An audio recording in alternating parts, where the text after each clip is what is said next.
살아가는 거는 이제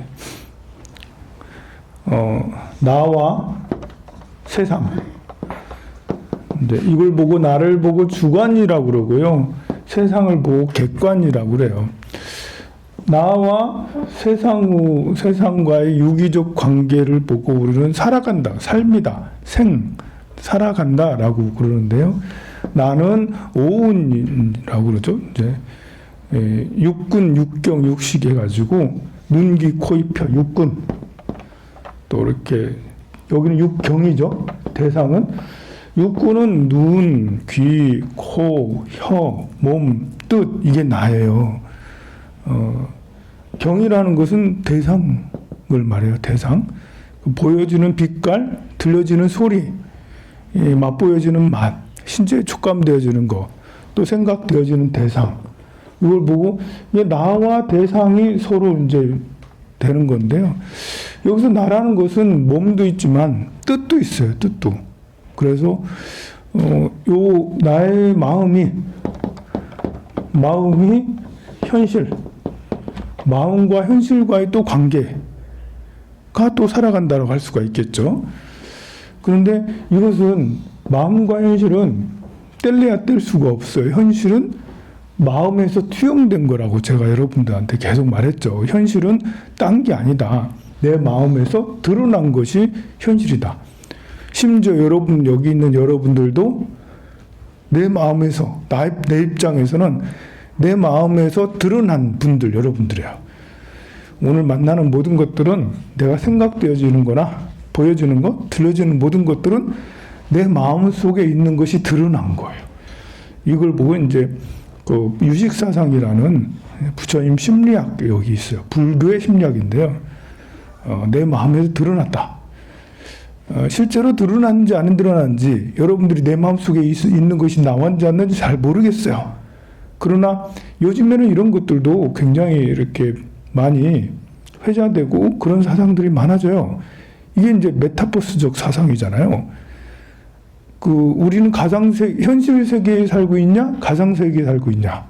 예전에는 여러분들 이런 말 하면 무슨 소리지? 현실에 살고 있잖아요. 우리가 지금. 여러분들 꿈속에 살고 있어요? 아니면 현실에 살고 있어요? 현실에 살고 있어요. 근데 한 번씩 꿈속에 살고 있는 것 같기도 해요. 근데 요즘에는 꿈속에 살고 있다는 말보다는 가상의 세계에 살고 있어요? 현실에 살고 있어요? 예전에 꿈속에 살고 있는 것 같다 할 때는 꿈속에 살고 있는 것 같기도 해요. 지금 꿈꾸는 거 아닌가? 그런 느낌이 들었는데 가상세계에 살고 있나요? 현실 세계에 살고 있나요? 이렇게 물어보면 얼마 전까지만 해도 무슨 현실이죠. 무슨 가상세계라는데 지금은 좀 인식의 세계관이 좀 바뀌고 있죠. 이 가상세계에 대한 이제 이야기가 많이 나오고 아직 여러분들은 나이가 젊은 사람이면 확 와닿죠. 확 와닿고 가상세계 여러분들은 꿈의 세계 어렸을 때부터 들어본 내가 지금 꿈꾸고 있나? 이런 건데 요즘 젊은 애는 그게 아니고 내가 가상세계에 살고 있나? 내가 매트릭스 세계에 살고 있나? 메타버스 세계에 살고 있나? 혹시 알아요? 2200년, 2100여 년에 우리는 2100년에 사실은 살고 있는데 황산 스님이 여기에 메타버스 황룡사라는 공간을 만들어 가지고 제페토에 들어가서 뭐 하듯이 블록 이제 무슨 블록이지? 거기 게임 회사에서 거기서 만들어서 제품을 만들어서 거기 런칭을 한 것처럼 나도 대한민국을 만들었어. 황산 스님이. 아니 지구를 만들었어. 지구를 만들어서 다 모이세요. 해가지고 여러분들이 다 나타나가지고 우크라이나, 러시아 저러고 있고 이제 우리는 지금 중국하고 미중 갈등이 이러고 있고 이제 이러고 있는 세계 우리가 살 수 별로 안 믿어지나요?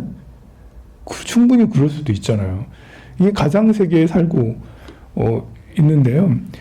그래서 이렇게 가상 세계에 살고 있을 수도 있다라는 것을 현실 세계에서도 늘 우리가 생각을 하는 것도 필요해요. 너무 현실 세계에 살고 있다고 하면 고통이 너무 뼈 아파. 이제 누가 돌아가시는 것도 뼈 아프고 돈 없는 것도 정말 기분 짜증나고 뭐 이렇게 못생긴 것도 기분 나빠. 돈도 없는데 못생기기까지 했어. 그러면 정말 그래. 그러면 이제 세상이 우울한 것밖에 없잖아요. 잘 되는 것도 없으니까. 하지만 가상세계.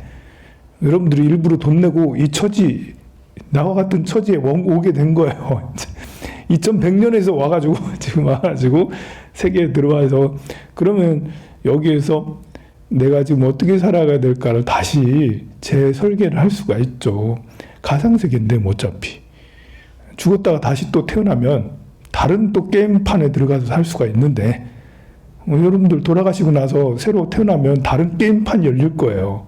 그럼 또 그때 또 여러분들 게임판을 여러분들 주도해서 나가면 돼. 지금도 역시 남은 게임 여기서 오프시키지 말고 오프시키면 게임머니 다 날아가. 안 돼.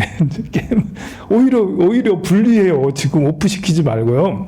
오프시키면 오히려 등급 떨어집니다. 등급 떨어지니까 다음에 더 고생을 많이 해요. 남은 거를 어떻게 더 잘 관리를 할까 해서 머니를 더 쌓아가서 이제 점수를 더 쌓아가서 다음 게임판 열릴 때는 더 이제 행복하고 더 나은, 더 좋은 환경에서 게임을 하게 되면 훨씬 더 낫잖아요. 이렇게 생각할 수도 있다라는 거죠. 이렇게. 그리고 충분히 그런 생각은 내 삶을 바꾸고 하는데 충분히 효과가 있다.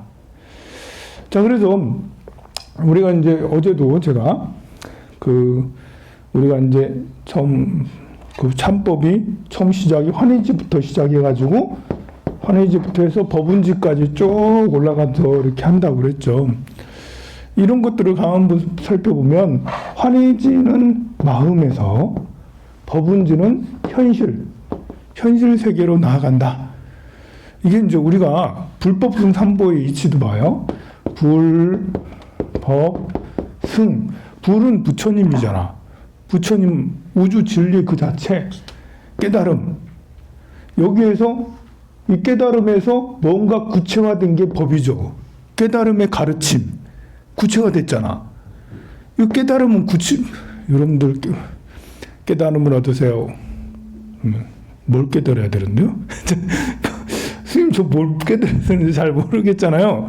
구체적으로 잘 안 나와 있어. 깨달음이라는 것은 깨닫는다는 게 뭐지? 그래서 이제 그것이 조금 더 구체적으로 나온 게 법에 부처님 가르침 8만대장경에 기록이 돼 있죠. 근데 이것은 아직 현실이 아니야. 밑에 있는 승가는 현실이죠. 그것을 실천하는 자, 이렇게 스님들, 제자들, 여러분들 이런 분들이 승가잖아. 해서 실천하는 자, 요것이 중간 단계를 거쳐서 드러난 거예요. 현실 세계로. 본래 나의 근본, 뭐랄까, 공의 상태에서, 있는 듯 없는 듯, 색즉시공 공즉시색, 공의 상태에서 색으로 한 단계, 두 단계에서 색이 드러난 거죠. 그게 불법승. 이게 이제 법신, 보신, 화신도 마찬가지죠. 법신, 보신, 화신도 이렇게 되고 있습니다. 지금 요것도 우리가 이제 환의지, 이구지 1권, 2권, 3권, 4권, 5권, 6권까지는 가만 보면 처음에 삼보의 귀에 다 마음의 영역이잖아요. 그 다음에 이제 발보리심을 하는 게 2권이고, 3, 4권은 현 과보잖아요. 과보를 막 드러내. 근데 다 이치거든, 생각이고. 5, 6권까지 해원속결까지 그래요. 근데 7권에는 드디어 기쁨을 얻었어, 자경. 우리가 진짜 좋은 행복한 걸 얻었구나. 그래서 내가 효과가 나한테 드러난 거 행복해지는 거죠. 그리고 7권부터는 천상에 먼저 기도를 해요. 천상의 존재들을 위해서, 범천, 재석천 이런 존재들을 위해서 이 시방세계, 온 우주의 세계로 회양을 이제 나아가게 되는데요. 마음에 있던 것이 현실로 드러나는 거죠. 먼저 천상으로부터 8권 뭐 이렇게 넘어가면 이제 신선들, 그 다음에 비구, 비구니들, 또 이렇게 해서 부모님들, 또 이제 9권으로 가면 이제 나중에 이렇게 지옥 이야기들이 막 나와요. 뭐 무슨 지옥 많이 나오죠. 오늘 지옥 많이 구경했죠? 지옥 구경하셨어요, 여러분들이. 저런 사람들은 지옥이 이렇게 힘들구나 이러면서 이제 저를 재미있었게 하는 사람도 있지만 절할 때도 보면 힘들거든요. 제가 이렇게 저를 천배를 한 600일 동안 매일 한 적이 있어요. 600일 동안 1000배를 매일 하는데 좋아서 하지 않았습니다. 여러분을 보듯이 제가 몸이 무겁거든요.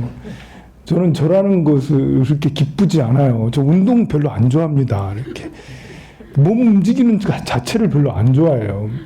체질상 아니 그냥 이렇게 습관상 움직이는 걸 별로 좋아하지 않아요.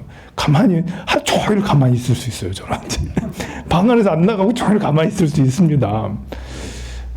그런 제가 1000배를 매일 700일 가까이 이렇게 한 거는 할 때마다 무슨 생각이 들었겠습니까? 이거 지옥이다. 야, 이거 지옥이다.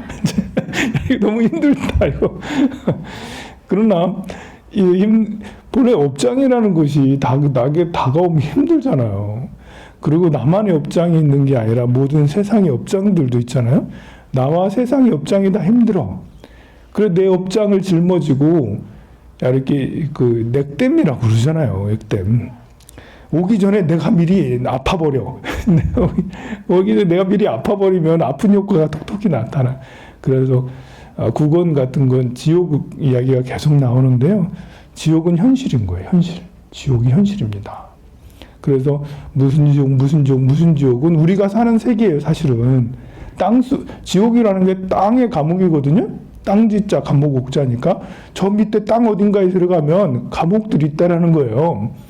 그런데 실제로 땅 저 깊은 어딘가에 이제 철이산과 대철이산 사이에 이렇게 7중 지옥, 8지옥 뭐 이런 것들이 있다 하지만 그렇지만 우리 이렇게 인간 세계에 살아가는 이 자체가 그냥 지옥이에요.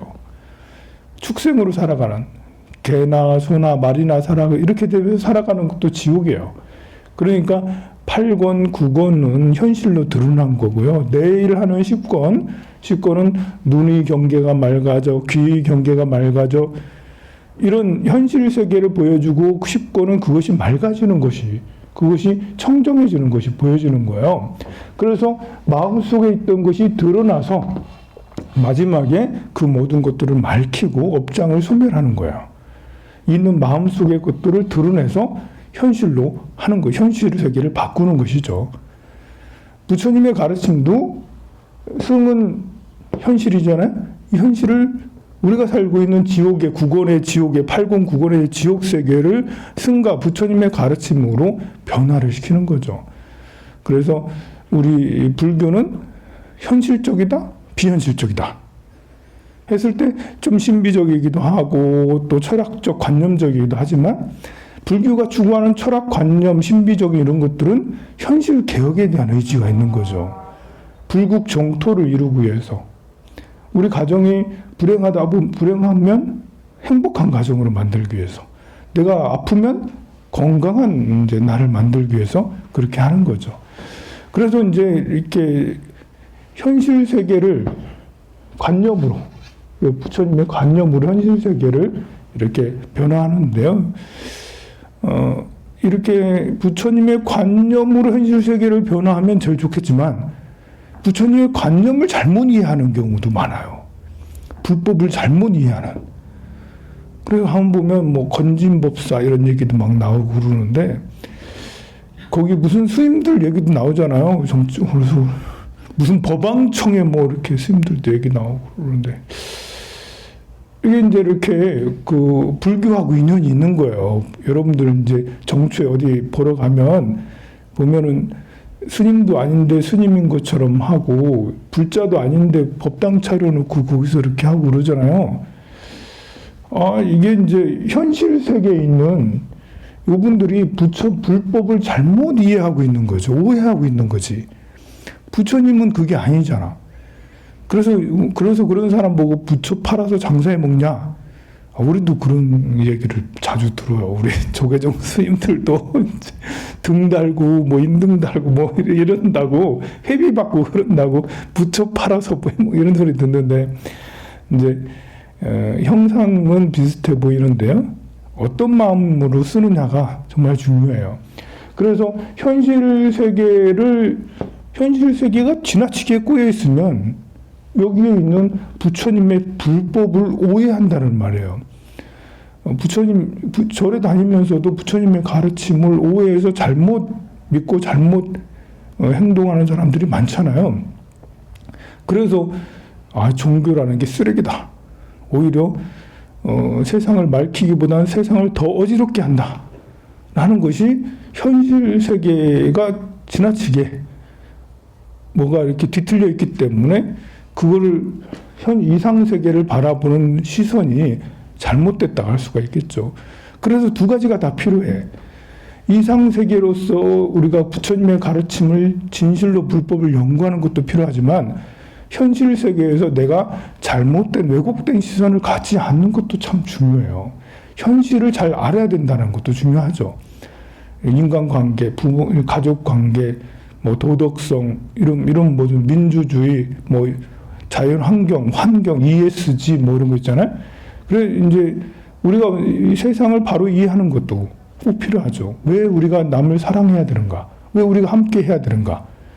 이런 공동체로서 살아가는 이런 것은 뭔가? 민주주의로서 살아가는 건 뭔가? 독재라는 건 뭔가? 이런 것들도 같이 이해를 하는 것도 필요하죠. 요즘에 이제 요즘의 시대의 흐름, 시대의 경제 같은 것들을 살펴보면 놀랍기도 하고 기분 나쁘기도 하고 짜증나기도 하고 그러는데요. 이제 세계 시가총액 1위는 애플이 시가총액 1위죠. 애플의 시가총액은 3,300조 원 정도 돼요. 3,300조. 애플 기업 하나가 시가총액이 3,300조. 우리나라 1년 이제 GDP, 1년 총 생산량 하면 2,000조가 되잖아요. 2,000조 정도 돼요. 2,000조. 2,000조가 좀 안 돼요. 1년 총 생산하는데. 그런데 애플이라는 기업은 시가총액이 3,300조. 우리나라 전체 총 생산하는 것보다 애플이라는 기업이 시가총액이 더 높아요. 우리나라 삼성전자는 시가총액이 450조인가요? 450조.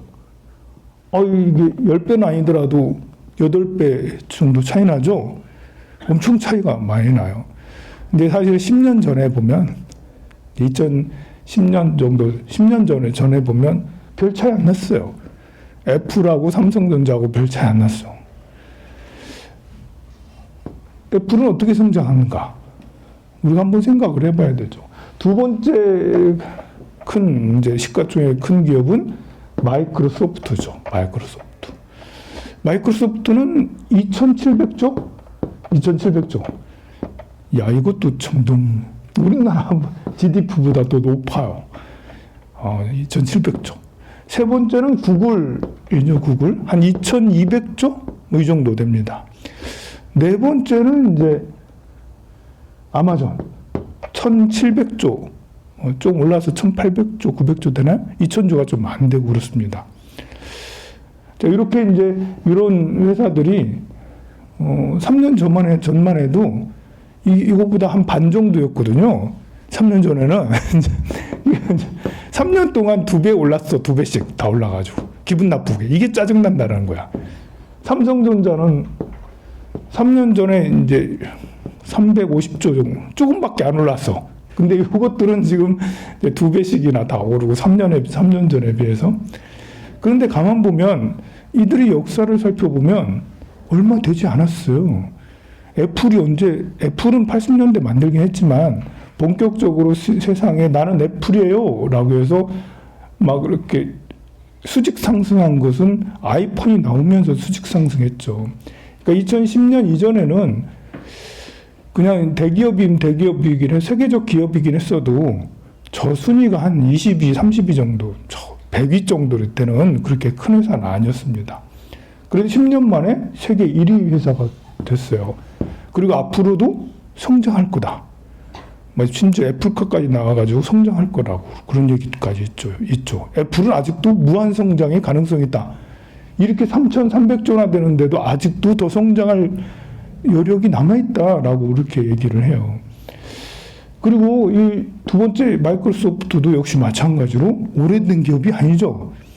90년대 중반 이제 이렇게 윈도우가 나오면서 그때부터 막 성장해서 한때는 이제 애플보다 더 시가총액이 컸죠. 큰 기업이었는데 지금 뭐 어쨌든 두 번째, 세계에서 두 번째예요. 구글은 더 심해. 애플하고 마이크로소프트는 그래도 90년대, 2000년 이전이야. 근데 구글은 삼성전자에 와가지고 우리 것 좀 사주세요. 그 안드로이드 좀 사주세요. 안드로이드 얻어가지고 구글이 그렇게 성장한 거 아닙니까? 안드로이드하고 이렇게 그 유튜브하고 이런 것 때문에. 그런데 얼마 되지 않았어요. 가만 보면 1등부터 5등까지. 그 다음에 밑에가 이제 페이스북인데요. 페이스북이 본래 시가총액이 한 1000조 넘었었는데 1500조 넘었었는데 근래 갑자기 한 반토막 났어요. 페이스북이. 그 사연은 뭐 나중에 기회 있으면 얘기하고요. 가만 보면 모두 다 성장 기업이에요. 성장 기업. 그래서 이렇게 우리가 미국이란 나라가 앞으로 더 성장할 것인가 아니면 그 경제가 망할 것인가 했을 때 위태위태하기도 하지만 이런 기업들은 지금 말한 기업들은 앞으로도 더 성장할 기업들이거든요. 아마존이 더 성장할지는 모르겠어요. 그러나 구글하고 마이크로소프트하고 애플은 아직도 성장 여력이 굉장히 커요. 우리나라를 좀 살펴볼까요? 우리나라는 삼성전자, 반도체, 가전 역시 성장할 수 있을 것 같아요. 반도체가 더 이렇게 계속해서 두 번째가 이제 SK 하이닉스였는데 바뀌어가지고 LG 에너지 솔루션이 성장하는 바람에 두 번째가 LG 에너지 솔루션인데 역시 이쪽 배터리 분야는 미래 산업이라 할 수가 있어요. 우리가 시가총액 10위 안에 삼성 SDI하고 LG 에너지 솔루션은 배터리 분야로 둘 다 이제 성장성이 있죠. SK 하이닉스나 삼성전자도 바이오로직스도 삼성 바이오로직스도 이것도 이제 앞으로 제약 분야 이런 분야에서도 이제 IMO CMO인가요? 이 분야에서도 뭐 굉장히 할 것 같아요.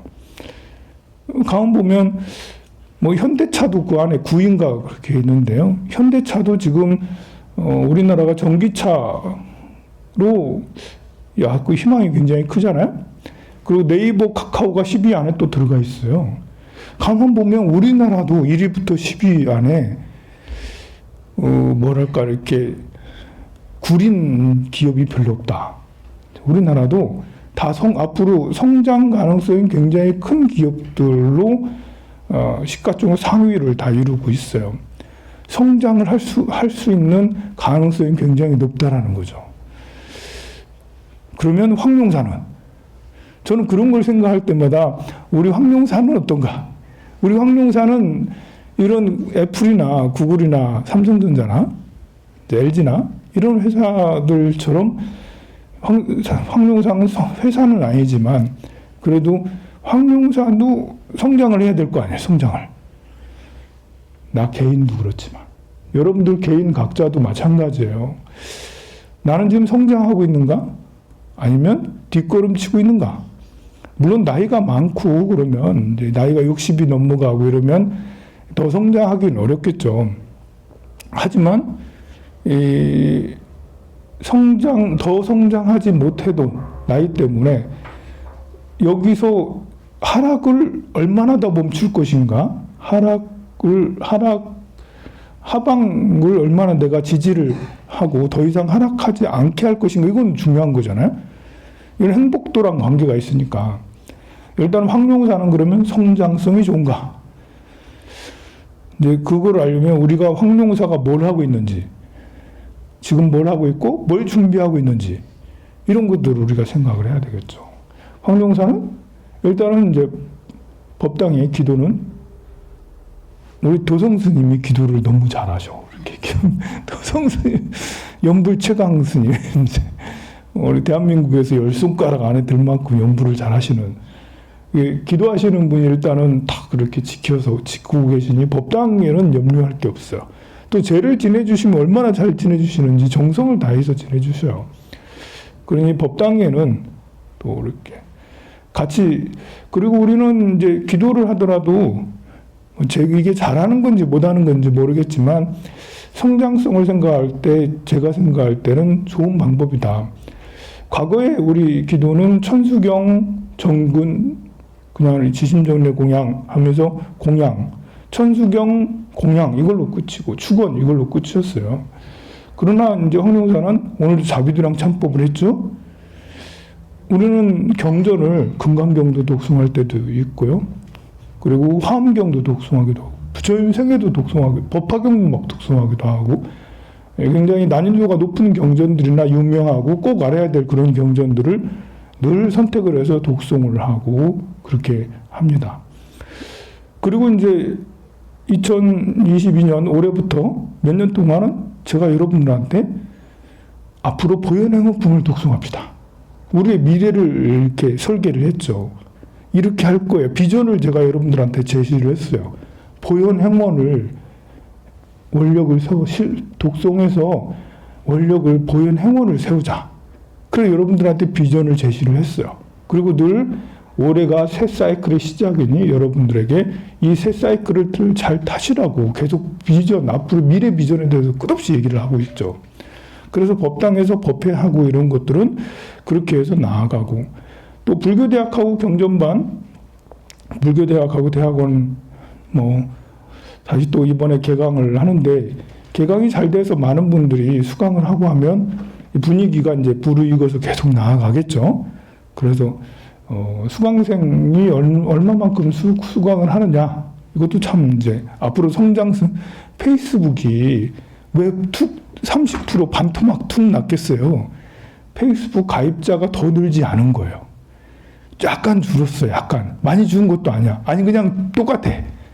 그런데 더 늘지 않았다고 주가가 50%쿵 떨어졌어요. 사실 시장에서 기대하는 거는 계속해서 성장. 넷플릭스도 마찬가지거든요. 넷플릭스 어마무시하게 성장했잖아요. 근데 지금 반토막 났거든, 최고점에서. 왜 그러겠어요? 더 이상 가입자가 늘지 않는다. 이런 거거든요. 황룡사도 가입자라고 얘기하면 좀 그런데 그 수강생이 더 많이 늘어난 한계가 있긴 합니다. 그거는 그런 기업들처럼 그렇게는 못해도 수강생이 유지만 돼도 황룡사는 성장할 수가 있는데요. 그래서 수강생 역시 그렇고, 우리는 방생 법회도 아직까지 녹슬지 않고 저는 방생 법회 굉장히 사랑하고 좋아합니다. 순례도 역시 마찬가지로 유명 대형 사찰이나 좋은 사찰, 명산 대찰에 가서 기도하고 순례하는 거 저도 좋아하고, 여러분들도 아직 좋아하고 같이 갈 생각을 다 가지고 있어요. 그런 것들이 일단은 법회 운영하고 이런 것들이 황룡사는 그런 식으로 이제 여러 가지 다양하고 선택할 수가 있고, 공부도 할 수도 있고 기도할 수도 있고, 그 다음에 이웃과 함께 하느냐, 이게 이제 소셜이잖아요. ESG 경영에서 소셜 경영. 우리 황룡사는 이제 이렇게 그 북카페가 있어서 여러분들하고 함께 항상 이제 쉽게 북카페에서 대화할 수도 있고, 또 거기서 봉사도 할 수 있고, 또 공양관에서 이제 무료 급식을 늘 하고 있죠. 지금은 음식은 못 하고 있지만 떡을 제해서 나눠주고 있는데요. 그러다 보니까 저라고 관계없는 많은 분들이 그 매일 이렇게 줄 서서 떡을 받아가시고, 오늘은 떡국을 나눠줘요. 그리고 오늘은 더 많이 오셨더라고. 그 제가 자주 가서 인사도 하고 해야 되는데 자주 하지는 못하고 있어요. 그래서 그렇게 이렇게 그 떡을 받으러 오시고 음식을 받으러 오시고 이렇게 하시는 분들이 적지 않게 계시다라는 거. 그런 거는 이제 우리 황룡사가 비전이 있다라고 저는 생각을 합니다. 그리고 어린 청소년 쪽에도 어린 청소년 법회를 계속 해왔어요. 그리고 아동센터까지도 있어. 우리가 3층 여기 올라가면 지역아동센터가 운영되고 있고, 지역아동센터 아이들이 무척 좋아해요. 여기 와가지고 너무 밝아졌어요. 아이들이 행복하다는 거지, 아이들이. 그렇다면 이제 하고 있는 것도 아이들 법회와 아동센터, 그리고 무료급식, 또 북카페 이러는 거, 또 제가 또 상담을 잘해요. 또 상담을 내가 내 상담을 잘한다고 하면 좀 그렇지만 아니 뭐 이렇게 점 찍어주는 그런 상담 아니에요. 심리 상담이니까요. 심리 상담을 늘 여러분들하고 같이 해요. 황룡사에서는 제일 만나기 쉬운 게 저예요. 제일 걸치고 이렇게 어디서나 볼 수 있는 게 저니까요. 여러분들 어렵게 생각하지 말고 상담도 받고 그렇게 하세요. 자, 그렇게 해서 이제 이런 것들, 뭐, 그 외에 다른 것들을 더 해야 어떤 걸 더 해야 될지는 잘 모르겠어요, 제가. 근데, 그거는 이제 더 생각을 해보고, 더 하고, 더 노력을 해봐야겠죠. 그러면, 우리 황룡사는 성장성이 있는가?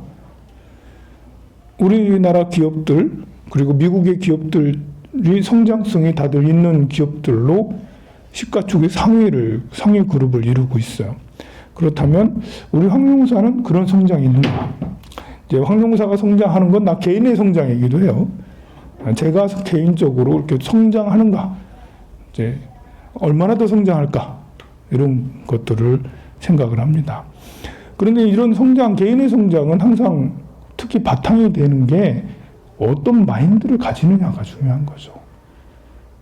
제가 이렇게 통도사에서 천일기도할 때 보현 행원품을 하루도 빠지지 않고 매일매일 신도분들하고 같이 독송을 했어요.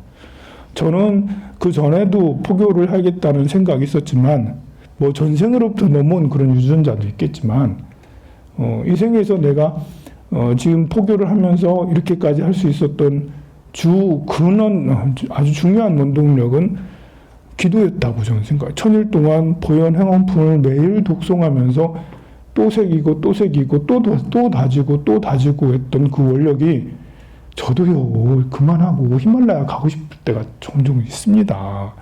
저도 그만 내던지고 끝나 갈 거야 이런 생각 왜 안 합니까? 합니다.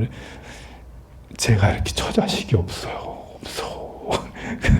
관계 없어요. 그래서 언제든지 이렇게 걸망을 지고 떠날 수 있어. 우리 스님들은 그렇잖아. 스님들은 언제든지 갈 수 있잖아요.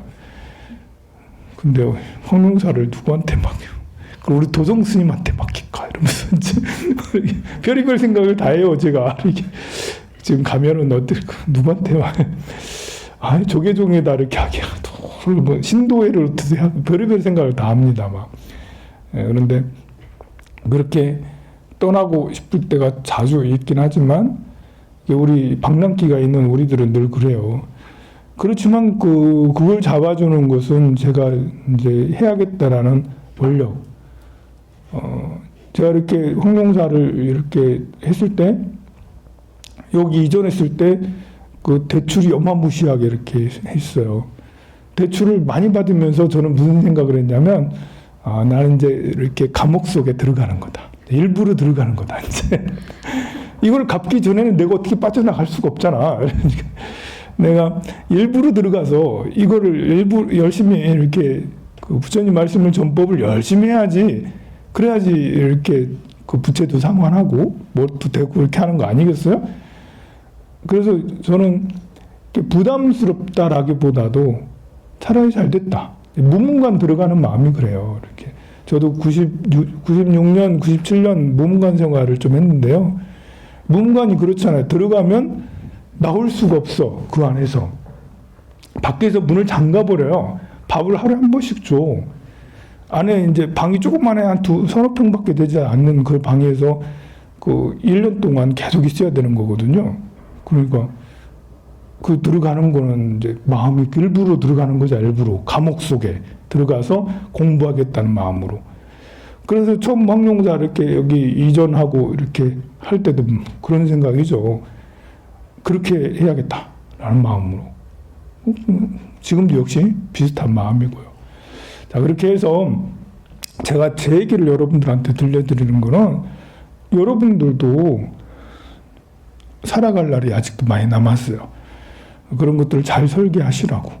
또 여러분들은 여러분만 있는 게 아니고 아들, 딸도 있는데 이렇게 제가 얘기한 것들을 잘 기억해뒀다가 아들, 딸들하고 대화할 때도 많이 써먹고 하시면 좋습니다. 제가 여러분들 알 필요도 없는 애플이나 마이크로소프트나 구글이나 삼성전자나 LG, SK 뭐 이런 얘기를 왜 하겠어요? 스님이 뭐 그런 얘기를 하면 이상하잖아. 하지만 여러분들한테 전해주면 여러분들은 아들, 딸 두고가 대화가 되잖아요. 자, 그러면 오늘 서미옥 보살님이 기재를 이제 모신다고 해서 뭐 같이 하실 분들은 같이 하시고 가실 분들은 가시고, 제가 어디 보니까 어느 절에는 하루 종일 정초기도를 한다고 해가지고 제가 여러분들한테 강의를 요즘에 좀 길게 하고 있잖아요. 하나도 안 미안해졌어요. 아니 그 오전 10시부터 해가지고 오후 2시, 3시까지 기도한대. 거기 얼마나 고생이 심해. 여러분들도 좀 정초기도 하러 왔다가 좀 스님한테 좋은 얘기 들으면서 고생 좀 해야 돼. 그게 기도 아니겠습니까? 기도를 열심히 하시고요. 내일 이렇게 참법은 내일 끝나고요. 참법은 끝나더라도 보름날 회양은 이제 정초기도 회양은 보름날 하고, 보름날 하고 나서 이제 회양식을 하고 나서 간포에 가서 방생을 할 거예요.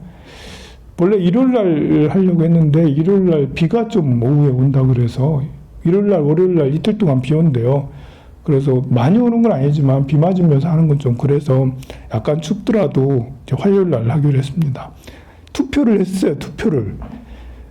근데 이렇게 그 일요일날이 아니면 안 된다는 사람들이 늦게 투표를 하더라고. 좀 일찍 투표를 했으면 반영해서 비 맞으면서 할 텐데 좀 투표를 좀 제대로 좀 해주세요. 빨리빨리 해주셔야지. 또 오늘은 또 재미있는 투표를 올렸는데 대선 후보 이렇게 해가지고 이렇게 했으니까 여러분들 한번 재미삼아서 이재명, 윤석열, 안철수, 심상정, 허경영까지 넣었어요. 네, 넣었으니까 여러분들 빨리 투표해보세요. 재밌더라고. 계속 보고 싶더라고. 그러면서 우리 절에 다니는 사람들은 어떤 사고를 가지고 있나. 예, 그러면 기재를 모시도록 하겠습니다.